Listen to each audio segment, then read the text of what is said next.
Hello guys, നമ്മളിപ്പോൾ ഇന്ന് ഹൈക്കിങ്ങിന് പോവാണ്. High so let's go.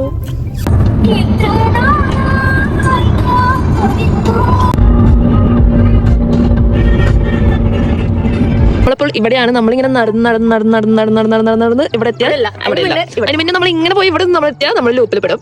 അതാണ്, അല്ലാണ്ട് നമ്മൾ ഇങ്ങനെ സമയം 7:15. ഭയങ്കരമായിട്ടും തണുക്കാണ്. അപ്പൊ നമ്മള് എന്താണ് ഇതിന്റെ പേര്, ജാക്കറ്റ് സാധനം എടുത്തിട്ടു. ഇതിന് പേടിയൊന്നും. നമ്മൾ ഇതിക്കോടെയാണ് പോകുന്നത്. ഗൈസ്, അഞ്ചയ്ക്ക് പേടിയാവാനാണ് പറയണത്. നമുക്ക് ഇവിടെ ഇടയ്ക്ക് പുലിയും ഇതൊക്കെ വരണം അവിടെ എഴുതി വെച്ചു. ചില്ലും പേടി മൂലം നമ്മള് ഹൈക്കിങ് പകുതി വെച്ച് നിർത്തി വെച്ചേക്കാം. പകുതി പോലും ഇല്ല. നമ്മൾ 5 മിനിറ്റ് നടന്നോന്ന് വെച്ച് നടന്നു അത്രേ ഉള്ളൂ. കരടിയാൽ പുലി വെയിറ്റിംഗ് ഫോർ യു.